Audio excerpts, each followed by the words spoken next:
લોક સાહિત્યકાર માયાભાઈ આહિરના દીકરા જયરાજ આહિરને મોટી રાહત મળી છે। મહુવા કોર્ટ દ્વારા જયરાજ આહિર સહિત 6 આરોપીઓને જામીન મુક્ત કરવા આદેશ કર્યો છે। જો કે તમામ આરોપીઓને સ્વતંત્રતાનો દુરુપયોગ ન કરવા, સાક્ષી સાહેદો સાથે ઘર્ષણમાં ન આવવા તથા સોશિયલ મીડિયા સહિતના માધ્યમોમાં કેસ સંબંધિત બાબતો પર ચકચારી દાવાઓ ન કરવાની શરત પણ રાખવામાં આવી છે।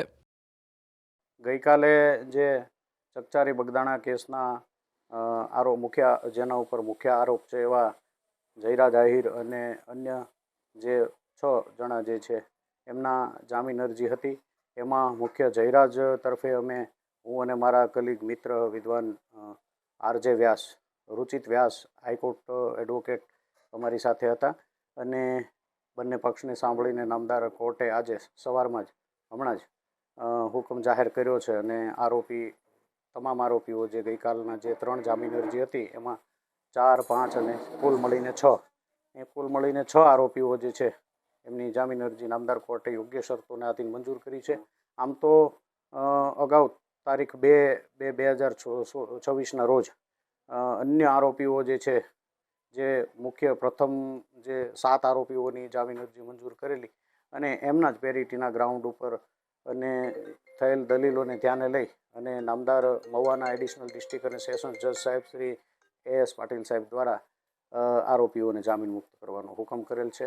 અને ખાસ કરીને આ જે ઘટનાને ચકચારી બનાવનારા તત્વો કે જેને આપણે એમ કહી શકીએ કે ભાઈ પરસ્પર સામાજિક મુદ્દો બનાવીને, એટલે આપના માધ્યમથી એવું પણ કહેવા માગું છું કે નામદાર કોર્ટે અત્યારે હાલ વચગાળાની રાહત આપીને બધા જ આરોપીઓને જામીન મુક્ત કર્યા છે।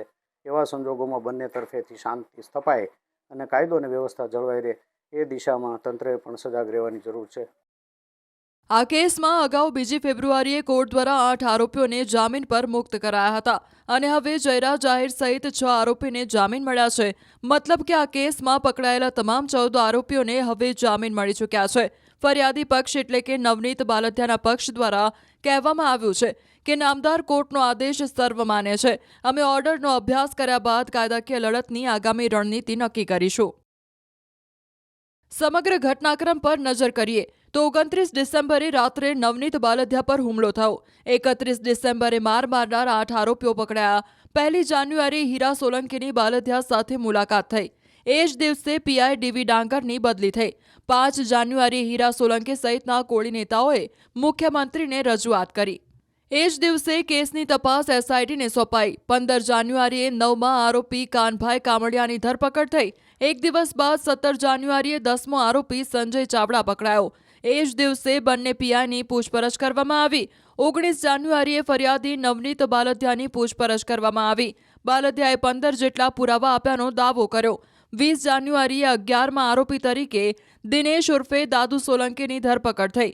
21 જાન્યુઆરીએ જયરાજ આહિરને ફરિયાદીનો નંબર આપનાર રામભાઈ વાળાની તેમજ અન્ય એક વ્યક્તિની ચેતન સોનીની પૂછપરછ થઈ। તે જ દિવસે સાંજે 5 વાગ્યાથી લઈને 3 કલાક સુધી જયરાજ આહિરની પૂછપરછ કરવામાં આવી। 22 જાન્યુઆરીએ હથિયાર આપનાર અજય ઉર્ફે મોટો તથા ઉત્તમ બાંભણિયાની ધરપકડ થઈ, જ્યારે 24 જાન્યુઆરીએ પૂરતા પુરાવાના આધારે જયરાજની ધરપકડ કરવામાં આવી। 25 જાન્યુઆરીએ કોર્ટે જયરાજને જેલમાં મોકલવા આદેશ કર્યો।